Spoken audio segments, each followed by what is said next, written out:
know the thing they tease you about. Maybe it's the way you notice what's not right with everything.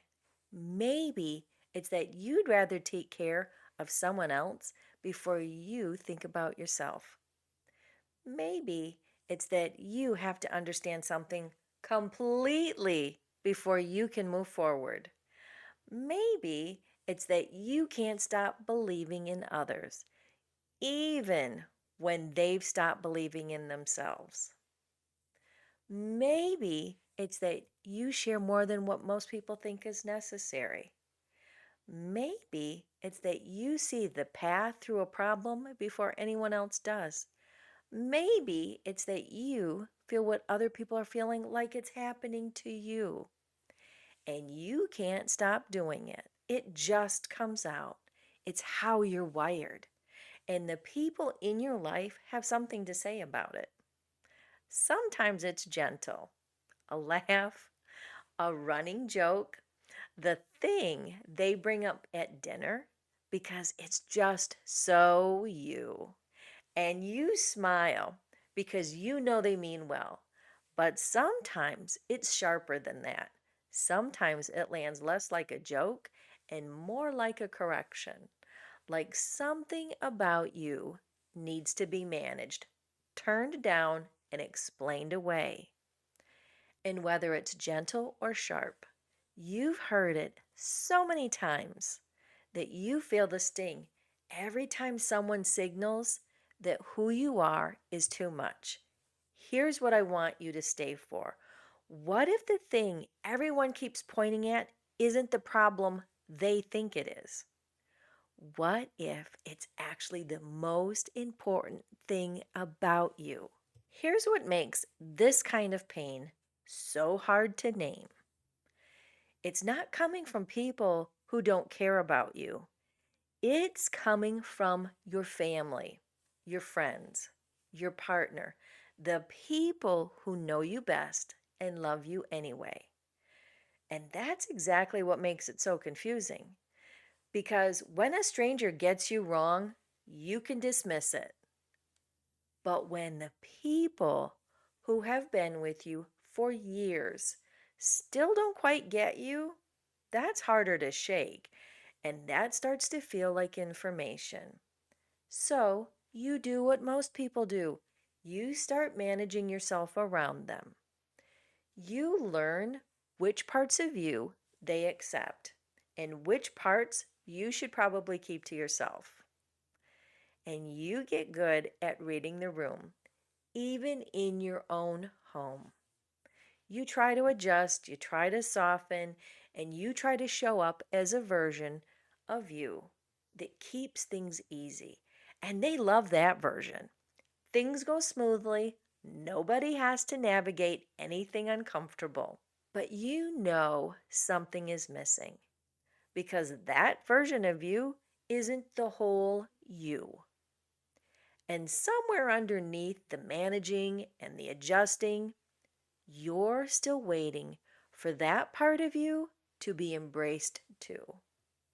And that waiting is exhausting. And most people have no idea you're doing it. And here's what years of that actually produces.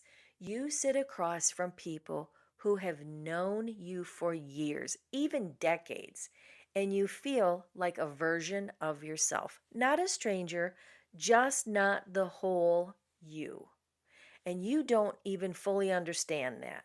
You don't even fully understand what keeps slipping out. You just know that something does. And it surfaces before you can catch it. And it comes out in how you respond to things, in what you notice, in what you can't let go of, in the way you love people, in ways they don't always know what to do with. And you've watched it land wrong enough times that you've stopped trying to explain it because you can't explain what you don't have language for. You just know it's there. And you know they feel it too. So you learn to live with that friction, careful enough to keep the peace, but carrying something underneath that has never quite had a name. Something that keeps surfacing no matter how many times you try to push it back down. That's not a small thing to live with. Here's what I want you to understand about why this keeps happening. It's not that the people who love you are wrong about you. It's that they're seeing you through themselves, through how they're wired.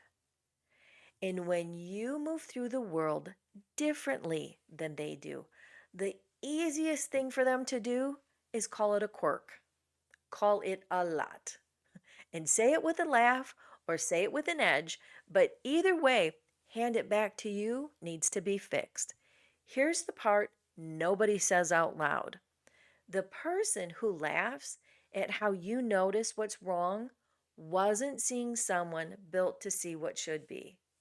They were seeing someone who made them feel like nothing they did was ever quite good enough. And the person who told you to stop doing so much for everyone wasn't seeing someone whose purpose moves toward every unmet need. They were seeing someone whose caring flows beyond them to everyone else. And the person who rolls their eyes when you explain something again wasn't seeing someone who can't move forward until everyone understands.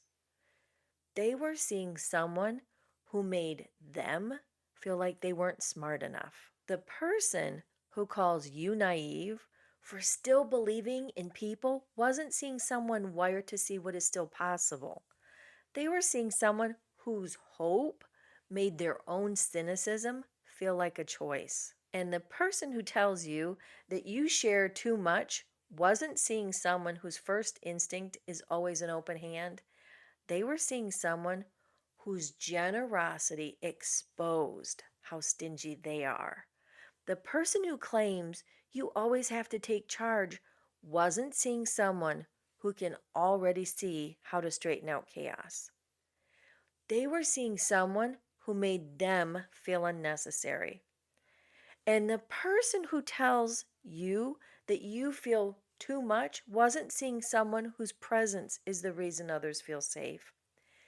They were seeing someone whose emotional depth made them uncomfortable with the lack of theirs. Their experience of you was never the truth of you. They were reading you through their own wiring. And what felt like too much to them was never a flaw in you.